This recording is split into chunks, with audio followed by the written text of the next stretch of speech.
Hey guys, how's it going out there? Hope you guys are doing well. So today we're going to be talking about good old classic Pixar because Pixar is not doing too good. They just had their recent movie Eli. I think it's Elo. Elo just came out, and it has not been doing too good at the box office. I've read reports that it's either their biggest bomb so far, or it's one of them. Either way, it has not been doing too good at the box office.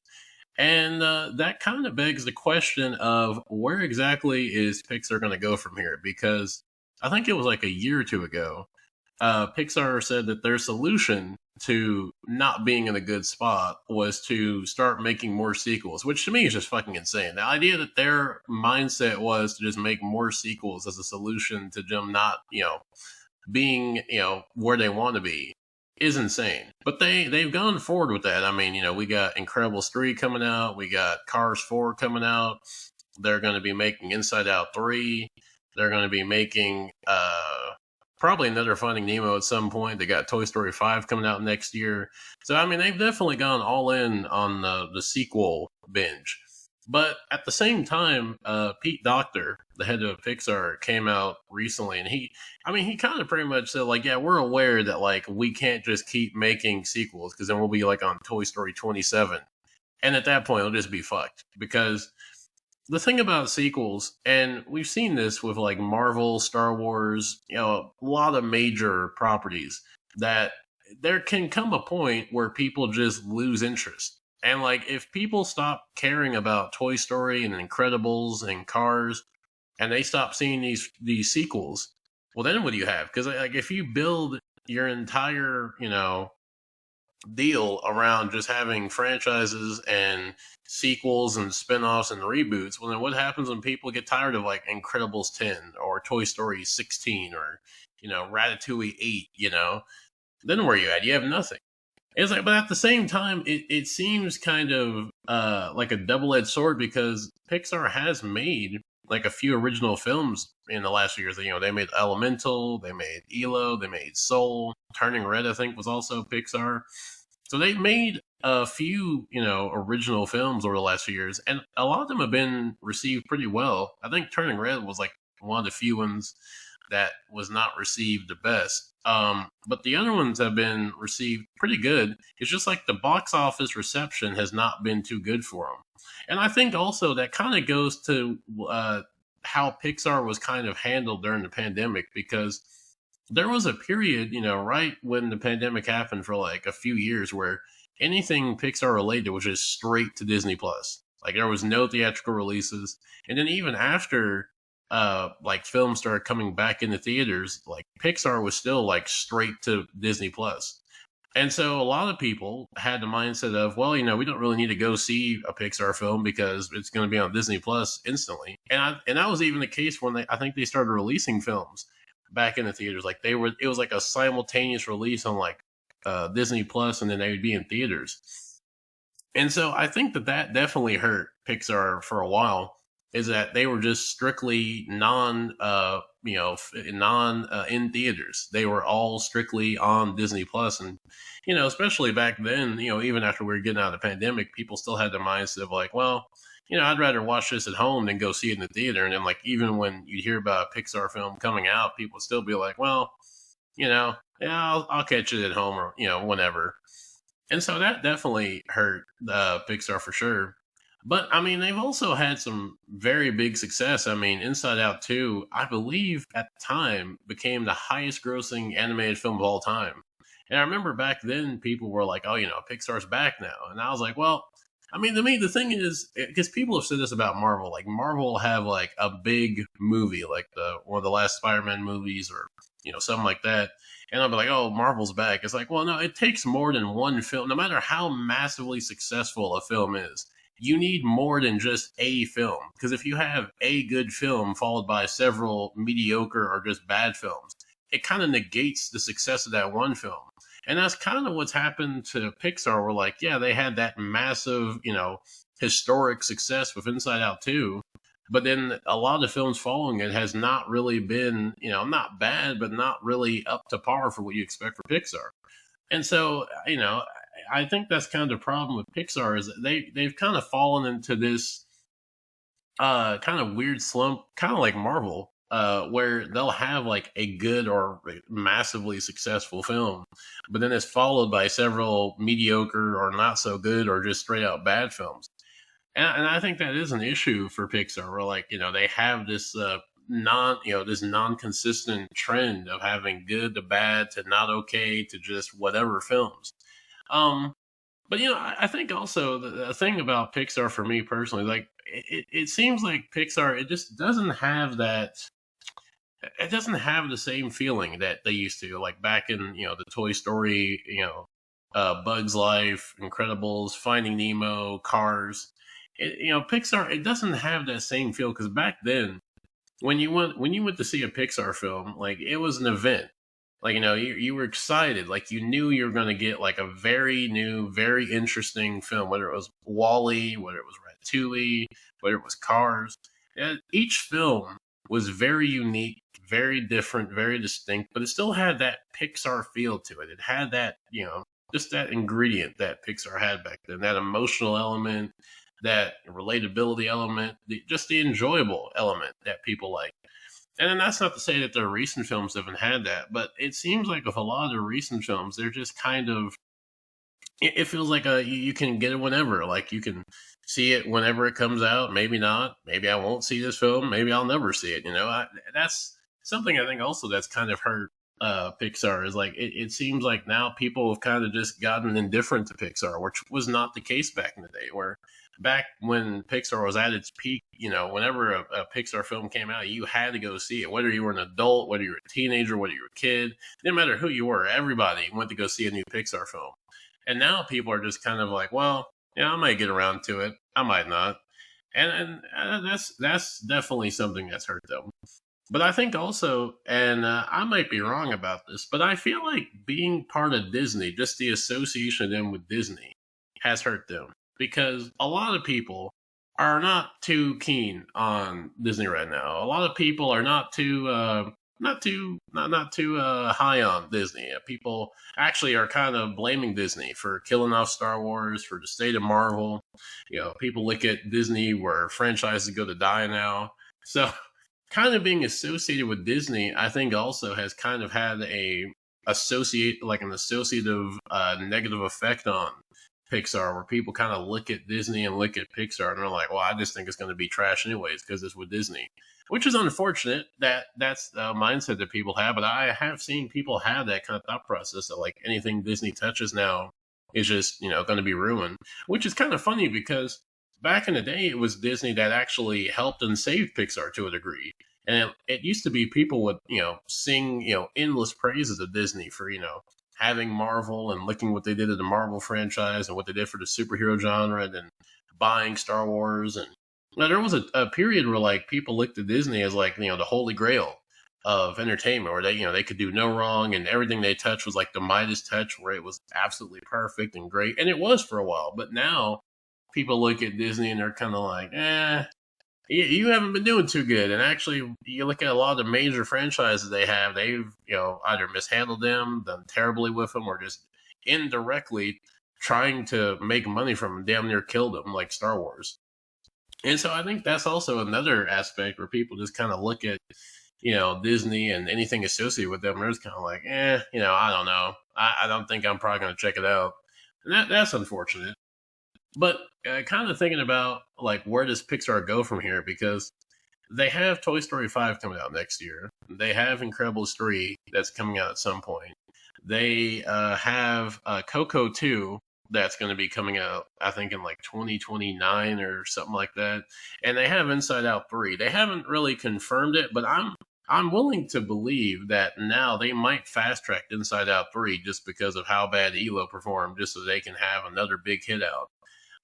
So it looks like going forward, they have pretty much nothing but sequels and spin-offs going forward. They have like one original film that's going to come out like in a few years. But other than that, it's nothing but sequels.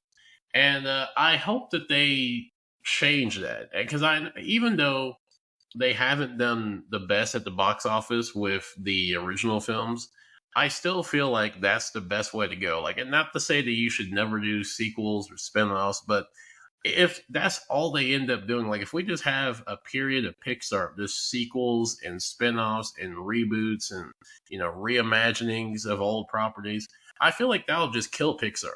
Like I think that that'll just kill them because I feel like it'll come to a point where people are going to be done with all of them. Like Toy Story, they're really pushing the grace people have for Toy Story. Like they're really pushing it with five.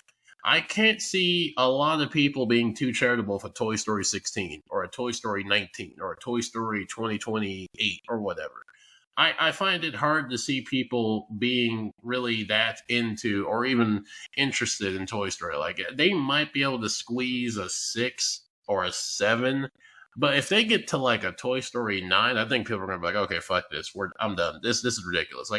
I feel like it's gonna be kind of like The Simpsons, where it's like this has far exceeded its shelf life. This should have died and ended a long time ago. Why are we still doing this? And I feel like other franchises like The Incredibles. The Incredibles, I don't know, because I like the second one. I didn't like it more than the first one. But a lot of people I know, and a lot of people in general, were not too keen on the second film. They did not like it. So a third film, I'm not sure, because at least with Toy Story, people liked the first one, the second one, the third one, and then the fourth one got a little bit contentious. But the fact that people didn't even, or were kind of mixed or polarizing on the second Incredibles, not even the third one, that's not too promising prospects for a third one. And then, you got Coco 2, which, I mean, I don't know why they're doing that. Coco, I watched it recently, and that was a fantastic film. So, like, that's the thing, is like, they can make really good original films. Like, Coco was good. I heard Soul was good. I haven't been able to see it yet.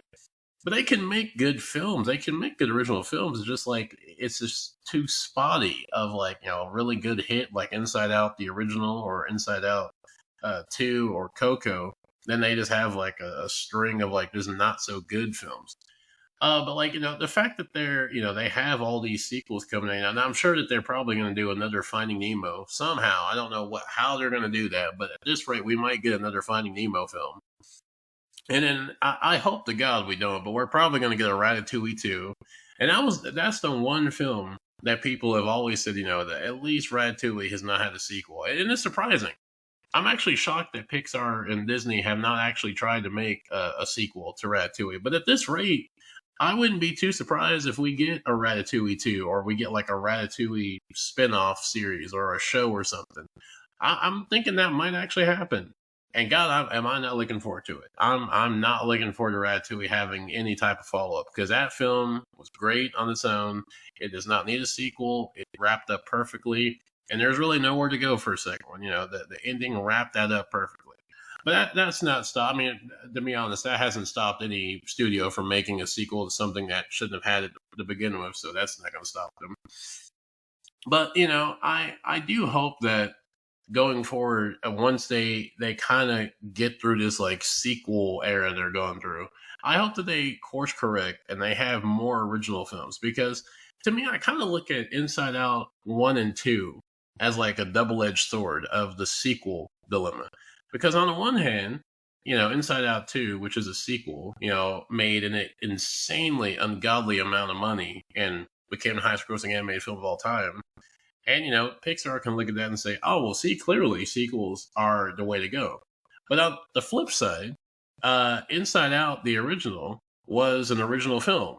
But had Pixar pre-Inside Out just decided to keep making Toy Stories and Finding Nemos and Wall-E's and Ratatouilles and never made Inside Out, we would have never got Inside Out, the first one, which is a universal classic at this point that people love. And then we wouldn't have gotten the second one, which people love. So I feel like there is that kind of nuance of like, yeah, sequels can make a lot of money and sequels can be profitable, but you also have to have the original films first to be able to have those sequels. You have to have the first one to have a follow-up that people are interested in. And the reason why Inside Out 2 worked is not because it was just a sequel, but because people liked the story. It was a universally relatable story.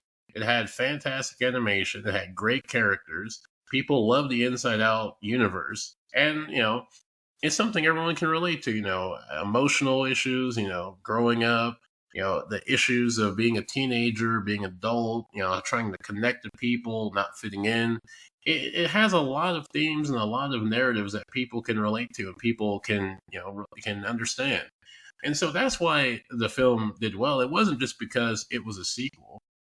And I feel like that's something that Pixar doesn't really take account for is it's not just the sequel that makes the film good, it's the quality of it. And I feel like with so many of these sequels, especially when we're getting on Toy Story 5, like I don't think that this film is going to be that good. Like, I mean, I like Toy Story 4 more than most people. But Toy Story 3 wrapped up the franchise entirely, perfectly. And it didn't need a fourth one. And they made a fourth one. And I thought that the fourth one, once again, wrapped up the story good. And here we are on Toy Story 5, which it's like, I mean, what are we going to do now? I mean, they're going to have like a AI, I think, and like iPad babies and all that, and it's going to be like toys versus technology. Which I mean, there might be something there, but at this point, it's like no, like this franchise should have wrapped up and been done with, or at the very least, if they're insisting on like for Toy Story, at least if they're insisting on having like several more Toy Story films, at least have a different cast of characters, like have a new kid, not Andy, not Andy's kid, not, that other girl from 4, but have like an entirely new group of toys with an entirely different kid, have it be from like, I don't know, like Paris or Sweden, like a whole new different, location, a whole new different environment, whole new different types of toys. Like there is an endless possibility of like different types of toys and dynamics. That could be different. Like that could be engaging. But the problem is, they're not going to do that because they know that people, they like Buzz, they like, Woody, they like Andy, they like the core group of toys that everyone has grown up with and knows as being, the Toy Story franchise. So they're never going to do something that different and new. They're going to keep trotting out Woody and trotting out Buzz, even though all of these characters have reached their conclusions in their story. Woody, like I feel like 4 really wrapped up Woody's story well. He decided, you know what? I want to be my own toy. I don't want to be, having to be associated, and my joy and my, purpose being tied to a kid. I just want to be my own toy and go wherever I want to and be played with other kids, everywhere. I thought it wrapped up his story good, and I think that it wrapped up the other Toy Story good. And then now we're gonna I don't even know how is Woody gonna come back now because he's back from that teaser photo. Like we see that Woody's back with the gang. Now what? I was like, why? He had his conclusion. He left the toys and went off his own way. And Buzz and Woody understood, like we're going our separate ways. It's just we're at that point in our lives, and now they're back again for whatever reason. It's the same thing with like the other franchises, like Cars. I have more of a soft spot for Cars than most people do. I love the original. A lot of people, maybe not a whole lot, but I like it more than most people do. I was not a fan of Cars 2. I didn't hate as much as other people did. I did like Cars 3. But I feel like even with like Cars, it's like, I mean, with a fourth one, I mean, I guess you can have, Lightning as like a mentor to the yellow car. But even it's like, I mean, the story's over. It's done, just let Lightning McQueen retire, call it a day. It's like, and that's the problem is like the longer these films keep going on, the more it's just trying to stretch something that is not really there. Like there's not much more mileage you can get from a lot of these characters. They've been around for so long. And that's the thing is, people I think kind of forget how long a lot of these Pixar franchises have been around. They've been around for a very long time. And it's like at this point, these characters have been through so much. They've, gone through so many different experiences. They've had so many multiple conclusions, several different endings that, it's like there's nothing you can do with them. And so I do hope that eventually, Pixar just decides to just kind of, take it easy with the sequels and focus more on original films because they can still do them. Like it's not like Pixar has lost the ability to make good films because like even Elio. Like it's not been negatively received. People like the film, but it's just the box office reception hasn't been. It hasn't matched the reception because I've seen more people praising and liking the film than disliking it. It's just that the box office isn't performing up to the critical reception of it. And like, a film like, Coco. People loved Coco. People like Soul. People have liked a lot of these original films, is that they have to figure out a way of just getting those films to get, that box office reception and the critical reception to have, the perfect combination like they used to.